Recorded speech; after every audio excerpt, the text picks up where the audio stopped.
Theme music, please. Aloha, I'm Mick Kalber. How's it? I'm Bruce Omori, and you are On Hawaiian Time. Hey, Bruce, what's this podcast all about? Beats the shit out of me.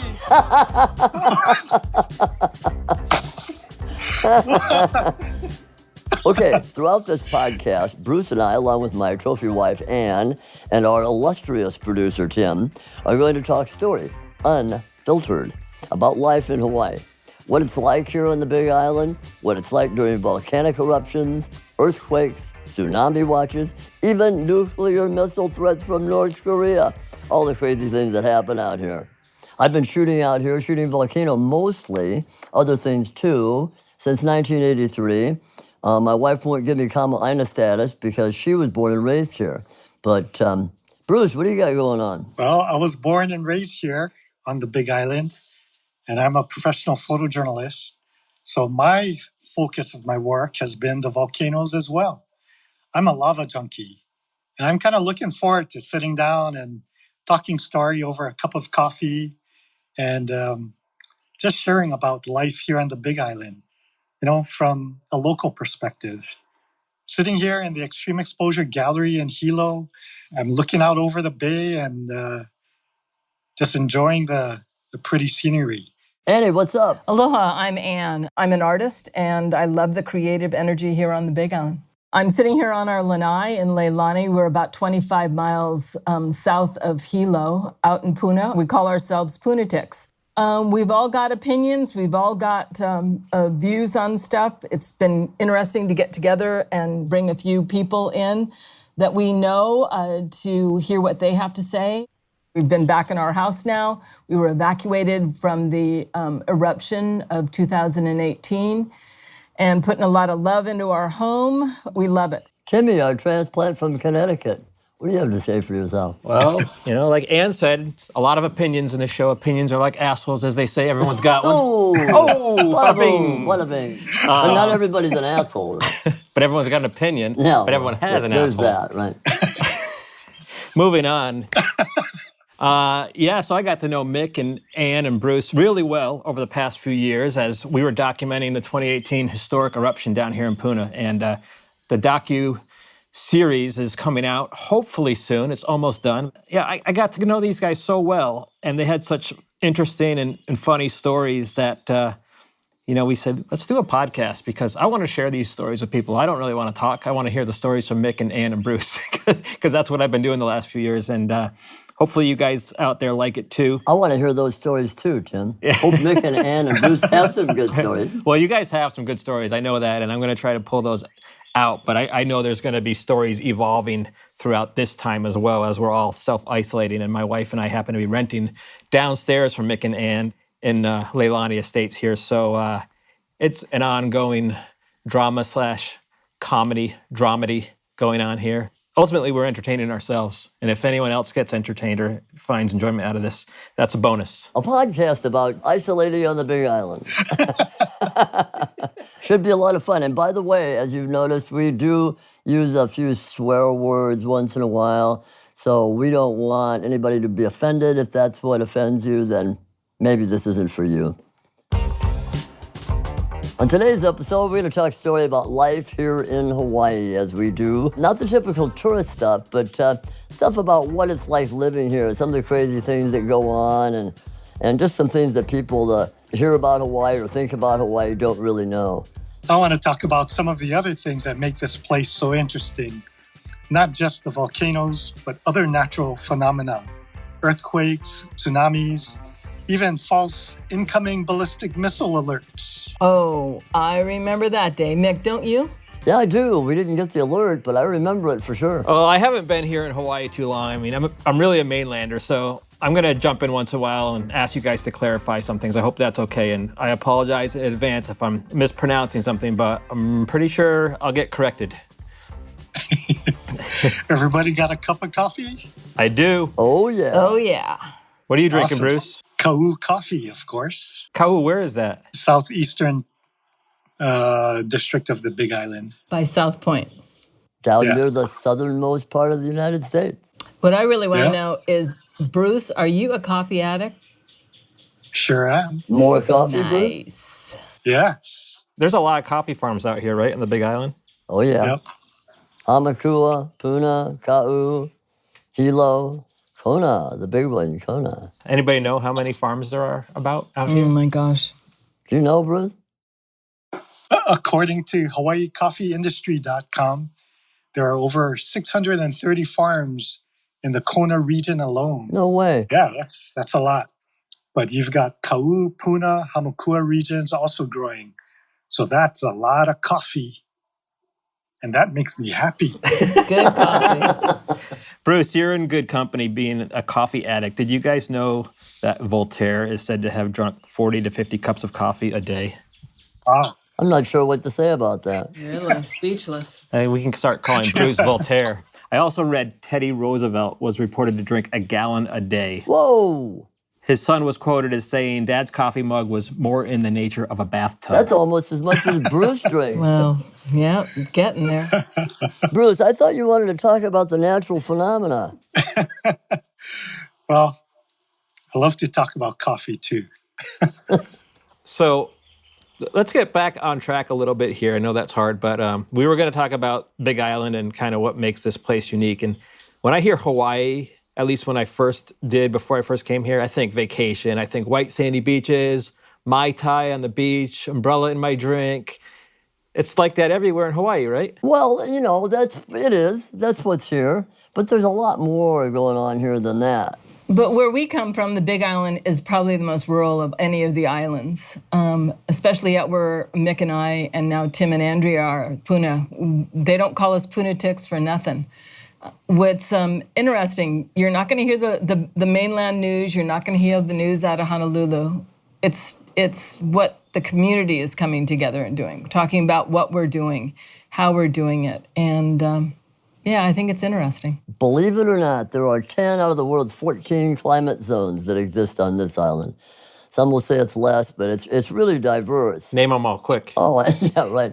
So you can stand in Hawaii Volcanoes National Park, and right in front of you is a volcano that's been active off and on, but very active in the last 35 years. To the right is Ka'u, which is semi-arid desert. To the left is rainforest. It's amazing. It's absolutely amazing. And there's a golf course up there, too. Bruce and I and Tim like to go up there and play golf periodically. Yeah, love it. Yeah, our favorite course. Yeah, volcano. Wonderful place. But the climate here it's very temperate. The temperature here only varies about 5 degrees year-round. It's so wonderful, especially in the wintertime. Right now, it's just amazingly beautiful outside. When it gets rainy, it gets chilly. But, you know, it's never so bad that we actually have to close the windows. So, you know, we're in good shape there. And then in the summertime, it gets a little bit warm and sticky in August and September. But, man, it's the best weather in any place I've ever lived. Yeah, but if you're a winter person, what about living in Hawaii? I mean, you don't get snow here. We actually do get snow on top of Mauna Kea. Bruce, you've been up there shooting pictures up there, right? Yeah. At almost 14,000 feet, it gets pretty chilly up there during the winters.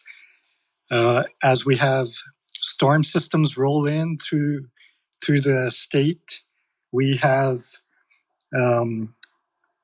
we receive several inches of snow on average on the summits. And if we have successive storms roll on through, that can accumulate and we can get, a foot or two of snow. And there's It's pretty actually cool. skiing and snowboarding up there sometimes, right? Yep, there sure is. Crazy. I mean, when you say skiing and snowboarding, we're not talking chairlifts and stuff like that, are we? No, we're talking about pickup trucks and, driving people from the bottom back up to the top. It's a short run, but it can be actually fairly good. It's like spring skiing a lot of the time. Is it legal? Well, these days, I don't know. It used to be that you could go up there and do that. And these days, I don't know. Can you still do that, Bruce? I know people still do. I don't know if it's legal or not. It's more like skiing and hiking. It is a little sketchy, though. I know people that have hit rocks down there and landed on their head and put holes in their head, so it's very dangerous. You have to be You have to be very, very careful. You end up getting medevaced out, Speaking of danger, what about like natural disasters? Do you get hurricanes here? Hurricanes. Well, I mean, I've been here a Right, couple yeah. of years. I haven't seen any hurricanes. the hurricanes come directly at this island. Every time they spin out of Mexico, Southern California, and they come straight for the Big Island. Every year they come, multiple hurricanes come straight, and we're like right at the side where it's going to hit, and the East Hawaii is where they come. But every one of them, I've been here for 35 years, every one of them spins off to the north, spins off to the south. We had one that was going to make a direct hit on Hilo. It got to Hilo and it blew up. It just fell apart.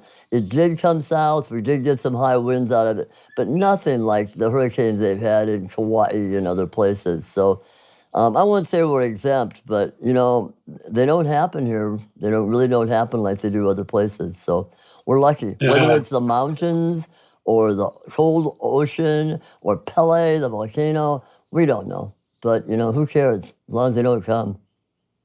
I think it's our mountains, Mauna Kea and Mauna Loa, that actually disrupt the airflow and break down the hurricanes as they approach the island. But who knows? But that's not We're that's not what the scientists say, Bruce. The scientists say if a hurricane wanted to come through here, it'd come straight through. So I don't that's know. what they I've say. always been of the opinion that it's the water. We have a tremendous amount of rainfall here. And I always thought it was the cold water that comes off and goes out in the ocean because cold is known to dissipate hurricanes. But I don't know. Neither one of us probably has any idea what we're talking about here. But What were we saying earlier? It's all about opinions here, right? yeah. Yeah. What do we know? Hey, you guys, let's tell everybody about our new website. Right. On Hawaiian Time podcast.com. That's pretty long. You guys think you can remember that? On Hawaiian Time podcast.com. But first, we have to mention that during this podcast, we may endorse products that we use and we love. And if you purchase the product, we may earn a little coffee money at no cost to you, of course. And we'll never back a product unless we really believe in it. Yeah, so it's a win-win. You get a good recommendation, and then Bruce gets more coffee, right? More coffee, Bruce? Yes, please. We just launched on HawaiianTimePodcast.com, and we're pretty excited about it. Yeah, Ann and I have been doing a lot of research, and in addition to the audio component, there are a lot of other things that go into a podcast, like a companion website. Yeah, we've been using Bluehost's hosting platform for many years. I host a lot of websites that I build for clients on there, and they've been really great to work with and very reliable. If anybody's interested in any of the products that we use to get this podcast or website up and running, go over to our website, check out the show notes, and we'll have links in there and info and anything you need if you want to do this yourself. Check out our merch there, too. What have we got for them, Bruce? We've got t-shirts, stickers, mugs, and more.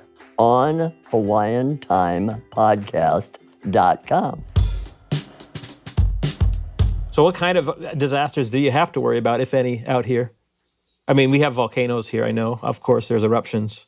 Tsunamis, Yeah? volcanoes, earthquakes, Oh, that's all? hurricanes. Koki frogs. That's funny, too, Bruce. We've had disastrous tsunamis here. But we have. it's been 60 years now since we've had a big tsunami here. Yeah. So, knock We're on wood, overdue. right? Yeah, we're also overdue for that disastrous eruption from Mauna Loa. Yeah, Way overdue for that one. yeah. Mauna Loa, if it went in the right direction toward Ocean View Estates on the south end, could reach the ocean before we even know it's happening. Could actually hit the ocean in 6 hours or something like that. Whoa. Very, very steep, and that puts out a lot of lava. Yeah, and Mauna Loa is the world's largest active volcano. I think if any substantial eruption occurs on Mauna Loa for an extended period, we'd see a disaster of untold proportions because of all the development we've seen, occur on the island in the past 40 or 50 years. Shoot's almost hit Hilo in 1984. I think every area has their own kind of disasters, and you get used to or tuned into what's happening. I know that a few years ago when we had the false warning that went out through everybody's phone that we were having an incoming ballistic missile that shot everybody sky high with the alarm. I was bummed because I didn't get it on my phone. You know, it's like, I didn't either. Tell everybody, but don't tell Mick and Ann. Well, my phone has a filter that won't allow false reports to come through. And that was a false report. When that missile alert came in, I happened to be in a helicopter charter right above Pearl Harbor. So you can call it ground zero. That'd be the target, you know, North Korea or China would aim at. Yeah. So we were circling the Missouri and the Arizona at that time. And the pilot looks at me. Josh Lang is his name, pilot out of Turtle Bay. And he says, got a message saying that there's an incoming ballistic missile. And this is not a test. That's the crazy thing, that line. This is not a test. Yeah, crazy. And what went through your mind, Bruce? Honestly, holy shit. I'll bet. But yeah, you know, it's kind of surreal because, you know, here you are circling, you know, we're right above ground zero, and we just kind of looked at each other, and no, there's not much that you can do. If that was the truth, I mean, if that was true, there's not much you can do at that point. So we just continued to circle the Arizona and the Missouri, and I kept shooting, and it's like, well, you know, I was thinking, if the incoming missile shows itself, then, you know, I'll take photos. I don't know if anybody will find my card or not. But Did you see anybody? Did you see any activity scrambling on the ground or anything? you know, yeah. Funny thing is, you know, so we circled, made our couple passes over the Arizona and Missouri, and then we had an order to land at the airport. So we landed at the along the hangars at along Lagoon Drive. And, you know, usually that place is bustling with activity because, you know, FedEx, UPS, and whole slew of private airlines operate out of that area. And, you know, there are planes with open doors and cargo bays and everything, and not a soul in sight, you know. That was the weirdest thing. But so we landed, and all of us are on our phone and, you know, trying to find out what's going on. And so Cheryl texted me and said, you know, have you guys heard about the incoming ballistic missile, you know? So I was like, you know, and my kids were texting me too, and trying to look at all the websites I could find on my phone. And, you know, CNN had nothing. And I think it was Rachel. She's in Portland, and she said that she saw a message from a guy that said that this was an error. And, you know, that was way before anything came out from the state and any other news source out of Honolulu. And so Josh and I just kind of decided, you know, we had landed, you know, we'll resume our flight. And yeah, just took off, flew over Waikiki. Nobody on Waikiki Beach. I had never, wow. I'd never seen that place empty like that. And yeah, and then of course, by the time we landed, we find out that it was a false alarm.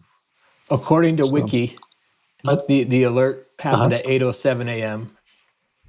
And not until 8:20 a.m. were official messages refuting the emergency alert put out.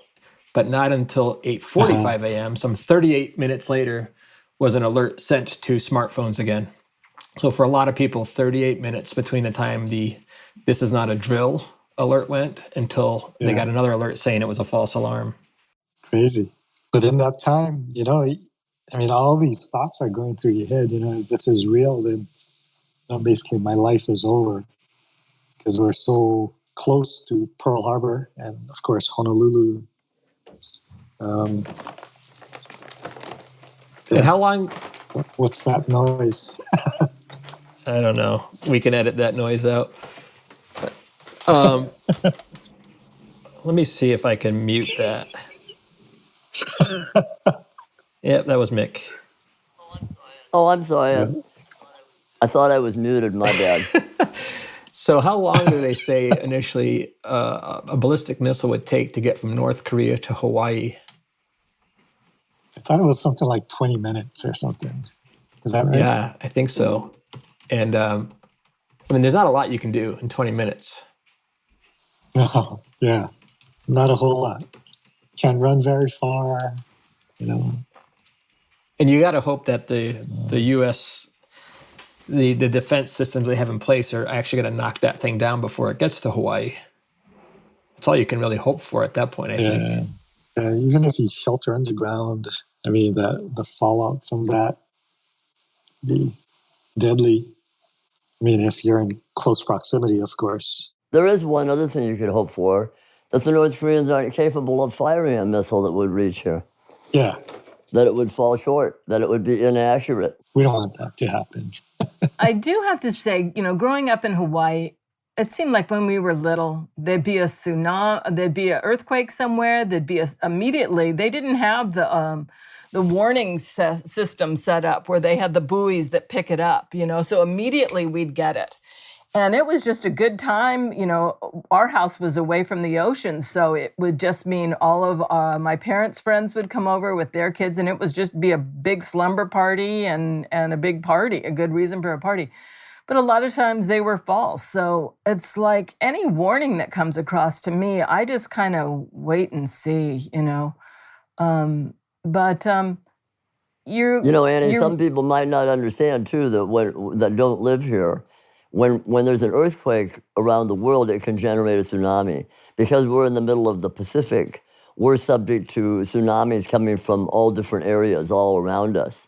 And because we're an island, we can get hit hard by the waves that come in.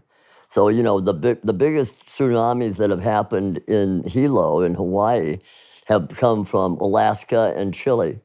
So they can come from a long distance away, just to understand the dynamic of the whole thing. The crazy thing about last week when we got a warning about a tsunami, I didn't get the first warning. I got the warning that said the warning has been canceled.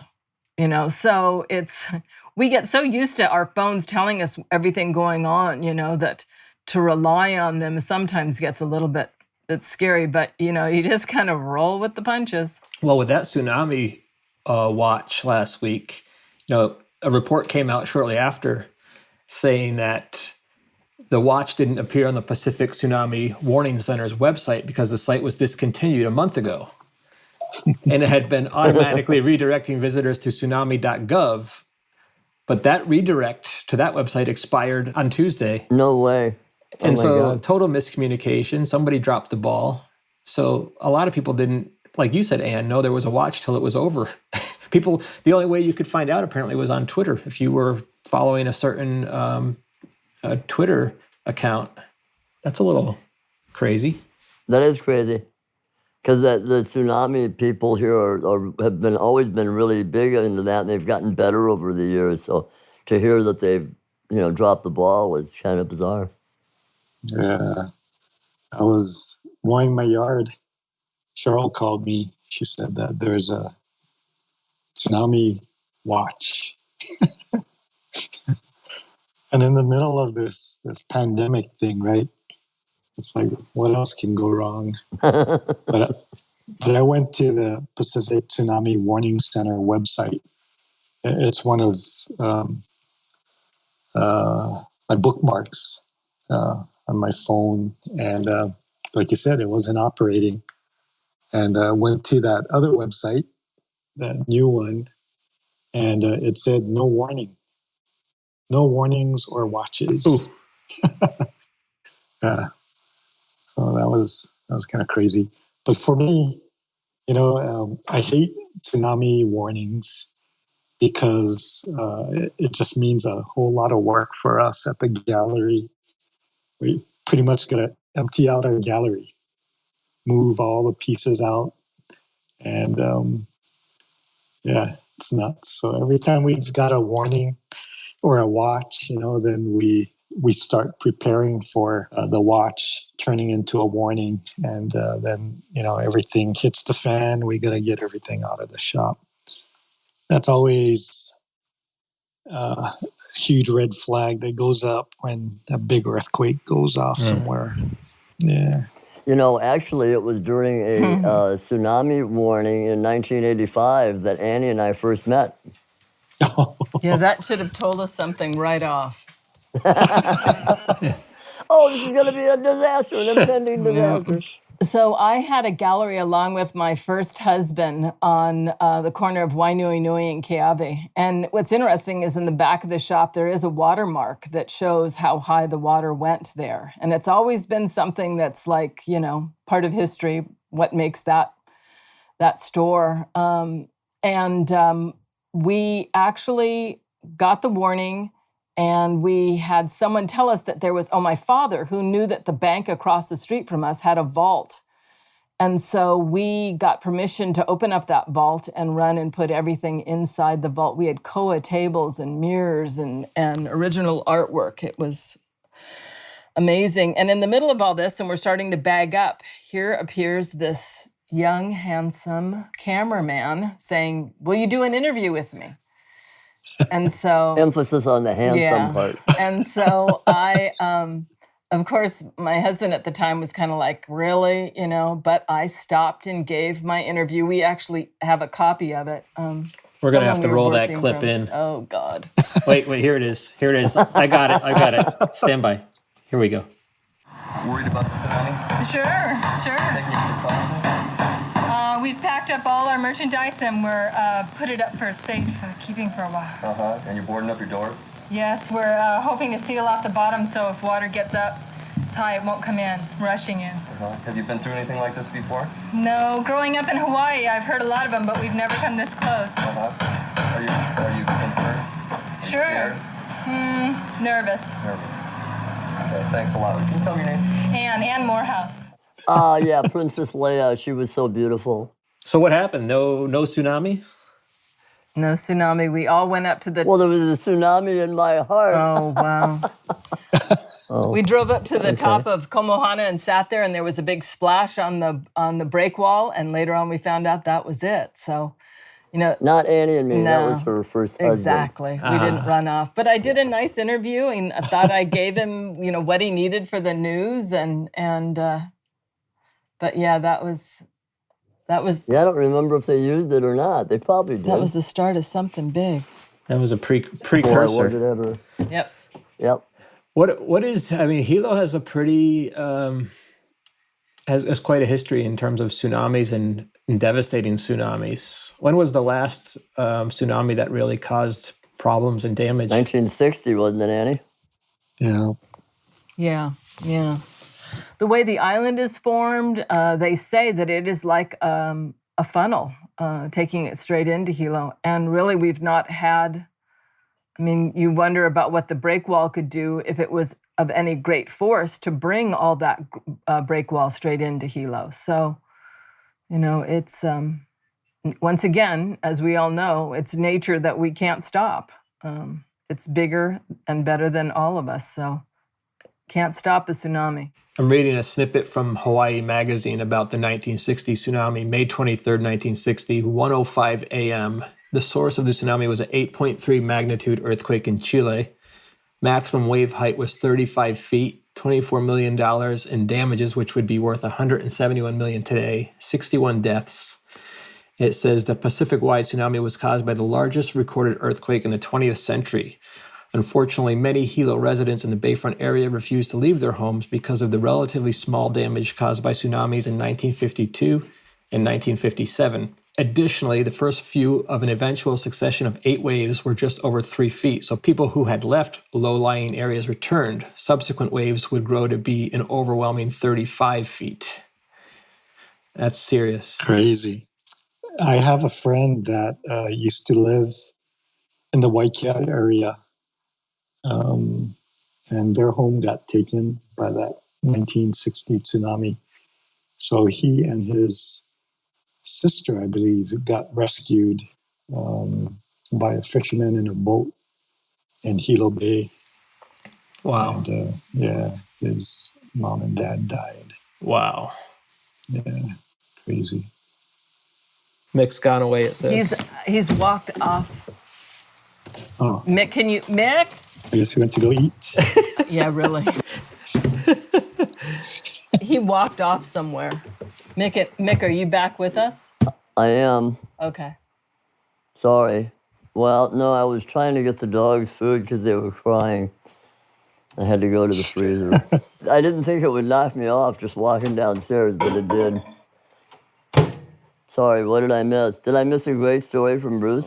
Yeah, we were still talking about the tsunamis. And... You know, we can hear the microwave, Mick. Oh, all right.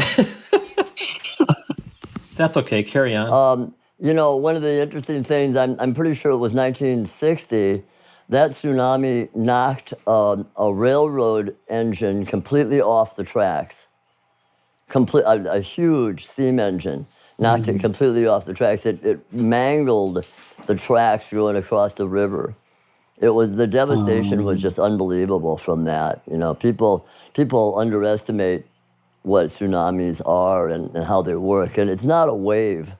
You know, it's the water gets sucked out, and then did you ever see the stuff from Japan? The tsunamis in Japan, absolutely unbelievable. You know, rivers of cars and boats and buildings and being swept along. It's just insane. It destroyed a very, very large part of Hilo. Several tsunamis have, and done a lot of damage. People don't realize it's been a long time. We're way overdue for a tsunami, you know? Yeah.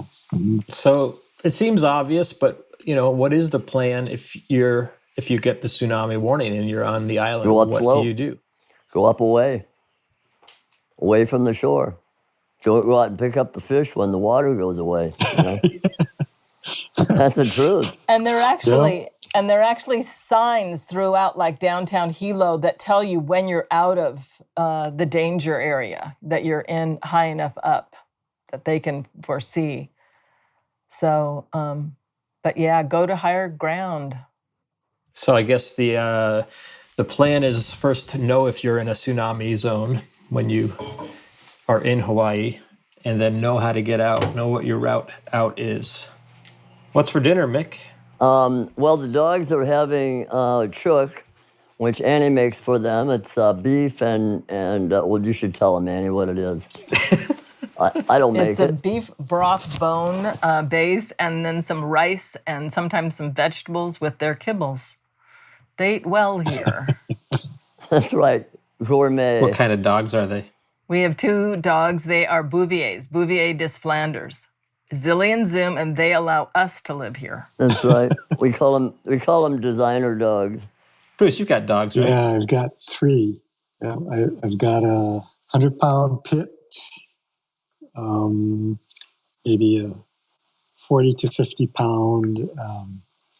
She's a Labrador, supposed to be part wolf and something else. So basically a mutt. Part wolf. Yeah. And she's 14 going on 15. Yeah. Wow.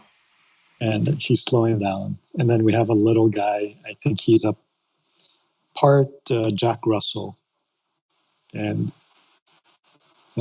with the exception of Maddie, our oldest one, the Pit and the Jack Russell are rescues. Well, they adopted us. And They rescued you? yeah, they did. They did. You know, something I've observed in the little time that I've been on the island over the past couple of years is it seems like there's a lot of people with pit bulls or part pit bull breeds. Is that just me, or is that true? There's a lot of them. It's a popular breed. And sometimes they jump the fence. They're good guard dogs, Good right? watchdogs, but they're very affectionate. And it's all about how you raise them. Yeah, and I think it's twofold. They're working dogs, so a lot of guys use them for hunting. But this pit bull that we have adopted our home, and so he's been a member of our family for the past, I think, maybe 8 years or something. Yeah, and he's the most affectionate dog. Well, put him on. Yeah, put him on. He can talk to Zilly. A dog cast. That's right. I've got a joke for you. Are we ready? Ready? Oh, boy. The joke of the podcast? Well, I'm sitting in the living room the other day, and my wife yells at me from the other room. She says, "Hey, Mick, did you ever get a shooting pain across your body? Like somebody's got a voodoo doll on you, and they're stabbing at it?" I thought, whoa, where's this coming from? I said, no, I haven't. She says, well, how about now? Bada boom, bada bing. Okay, moving on. Right on. The pins that I have are for sewing. They're not for... Yeah, sure, honey. Sure, honey. So I think this is a good place to find our secret sweepstakes word. I think it's going to be... Sweepstakes word. Yes, voodoo. Voodoo. Voodoo is the secret sweepstakes word for this podcast. Do what? Voodoo. Okay, so what's it all about, Jim? Okay, so I guess this is a good time to let everyone know about our sweepstakes or contest. Or anyway, we're giving away some secret prizes for each of our first 3 episodes. To enter the contest, go to onhawaiiantimepodcast.com. You'll see the button right there on the homepage. Enter the contest. It'll ask you a few questions. One of the fields, you'll need to fill in the secret word, and this secret word for this episode is voodoo. Tell them what they've won, Don Pardo. Well, you're going to have to go to the website and see. Ooh. It's kind of a potluck. And while supplies last, because if you pick up this episode a year from now, this contest may well be over. Again, episode 1, secret sweepstakes word is... Voodoo. Gonna put it on you. That's a very good rendition. I'm Googling how to end a podcast. When and how you should end a podcast. 20 minutes ago. Before When you run out of started. content, this is when you should end a podcast. When you run out of content, when you lose the passion, when you need to make room for something else, and when you've tried everything else. Or when somebody starts making noise in the kitchen. Yeah. Yeah. Or when somebody walks downstairs and you lose the connection. Hey guys, so if you like this podcast, rate us and share it with your friends. We'd love to hear from you. Give us a review. And please tell your friends, family, even strangers on the street. Let them know on Hawaiian Time. If you're enjoying it, if you're not, then Fuck it. oh well. Someone, please, if you enjoy this podcast. Help, I'm being held captive on a podcast called On Hawaiian Time. Okay, try again. Hey Tim, how do I find out more about the podcast? If you go to onhawaiiantimepodcast.com, you're going to find everything you need to know about subscribing to this podcast. There's links there to Apple Podcasts, Spotify, and a bunch of others. There's show notes and links to things that we've been talking about. Also links to social media pages. Plus, we've got some great merch for sale, and we're running a contest for some free stuff while supplies last. A big mahalo goes out to our logo designer, Joel Marcus of M Inc. and Jamie Colazzo of Silverline Sound, who mixes our podcast. You can check all of this out and more at our website, onhawaiiantimepodcast.com. And whatever podcast platform you're listening on, please subscribe if you haven't already. Give us a review and rate us. That will really help us get noticed, and you can single-handedly help us out. I'm Mick Kalber. I'm Bruce Omori. I'm Ann Kalber. And I'm Tim Coakley. Aloha. Sorry, I blew it.